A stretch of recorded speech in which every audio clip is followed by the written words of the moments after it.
1995 में भारत में ये 3 चीजें एक साथ छा गई थी: इंटरनेट, दिल्ली मेट्रो और करवा चौथ। दोस्तों, बात साल 1995 की है। इस साल भारत में 3 चीजें लगभग एक साथ घटित हुई, जिसमें देश को पहली बार इंटरनेट मिला, दिल्ली मेट्रो की शुरुआत हुई और फिल्म दिलवाले दुल्हनिया ले जाएंगे की वजह से करवा चौथ देश में फैल गया। जी हाँ दोस्तों, एक सर्वे के मुताबिक आज करवा चौथ की मार्केट वैल्यू 44 लाख करोड़ है। करवा चौथ ने बिजनेस और व्यापार को मजबूत किया है, लेकिन क्या इसने औरतों को भी इतना मजबूत किया है? यह सवाल आज भी अपनी जगह पर है। दोस्तों, साल 1995 में बहुत कुछ हुआ था। केंद्र में नरसिम्हा राव के नेतृत्व वाली कांग्रेस की सरकार बनी थी। भारत को वर्ल्ड ट्रेड ऑर्गेनाइजेशन की सदस्यता मिली थी। देश में पहली बार इंटरनेट ने कदम रखे थे। दिल्ली मेट्रो बनने की शुरुआत हुई थी। कुल मिलाकर ग्लोबलाइजेशन देश के दरवाजे पर दस्तक दे रहा था। दोस्तों, दुनिया जो एक बड़े से गांव में तब्दील हो रही थी, भारत शहरी और आधुनिक होकर उस गांव का हिस्सा बनने को तैयार था। इन ऐतिहासिक बदलावों के साथ उस साल एक बात और हुई। 23 साल के एक फर्स्ट टाइम डायरेक्टर की एक फिल्म रिलीज हुई और इस देश के इतिहास में सबसे लंबे समय तक सिनेमा हॉल में चलने वाली फिल्म बन गई। ये फिल्म थी दिलवाले दुल्हनिया ले जाएंगे। इस फिल्म के खाते में और जो भी रिकॉर्ड और उपलब्धियां दर्ज हों, मगर उन सबसे बढ़कर एक काम जो DDLJ ने किया, वो ये कि देश के उत्तर के एक राज्य पंजाब में सीमित एक त्योहार को पैन इंडिया फेस्टिवल बना दिया। दोस्तों, हम बात कर रहे हैं करवा चौथ की।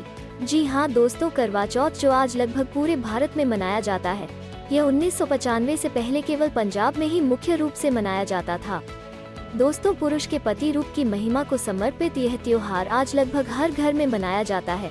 इस दिन पतियों की लंबी उम्र के लिए औरतें पूरे दिन निर्जला व्रत रखती हैं और शाम को छलनी से चांद के साथ साथ पति का मुंह देखकर अपना व्रत तोड़ती हैं।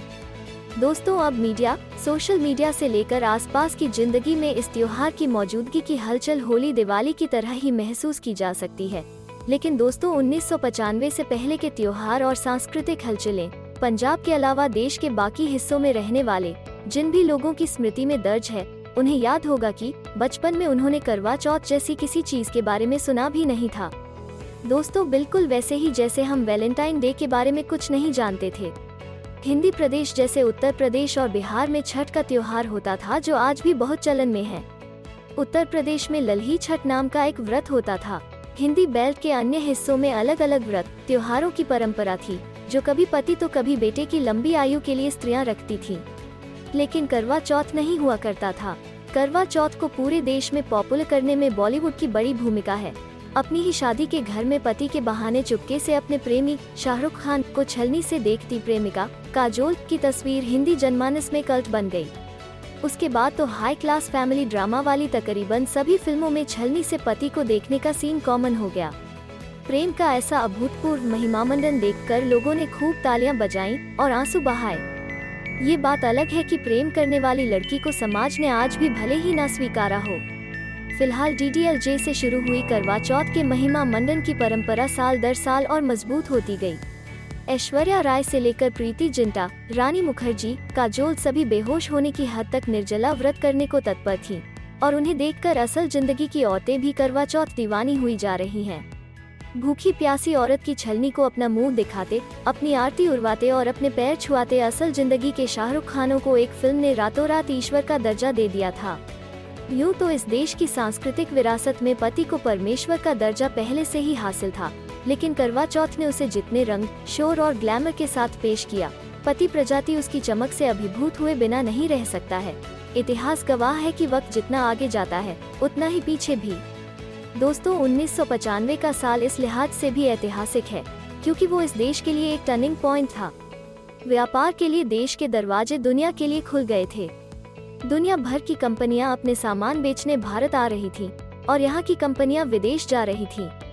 दोस्तों, एक साल पहले ही दुनिया को पता चल गया था कि धरती ही नहीं, पूरे ब्रह्मांड की सबसे सुंदर स्त्री भारत में जन्मी है, क्योंकि 1994 में भारत की सुष्मिता सेन मिस यूनिवर्स बनी थी।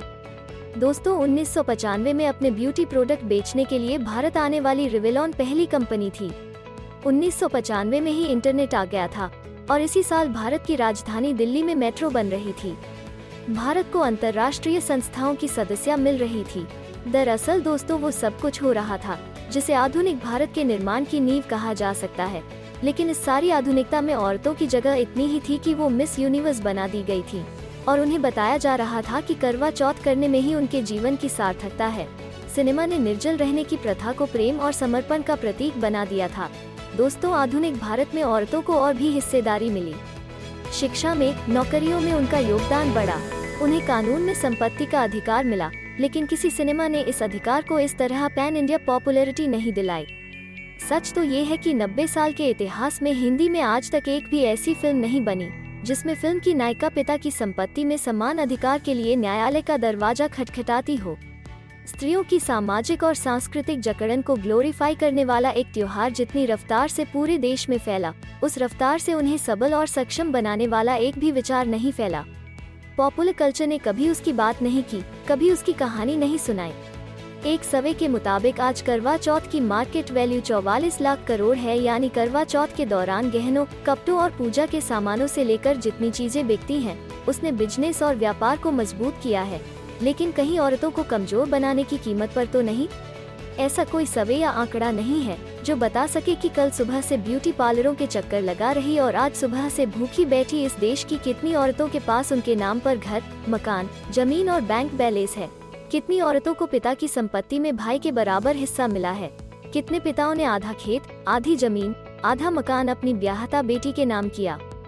दोस्तों, असली सवाल छोड़कर स्त्रियां भूखी प्यासी बैठी हैं। भूखे पेट तो दिमाग भी काम नहीं करता। व्रत तोड़ने और 2 रोटी खाने के बाद सोचना कि जब देश आधुनिकता के रास्ते पर कदम बढ़ा रहा था तो औरतों को पीछे ढकेलने का यह सिनेमाई खेल क्यों और कैसे शुरू हुआ। दोस्तों, शायद जवाब फिर कभी इतिहास की किताबों में मिलेगा।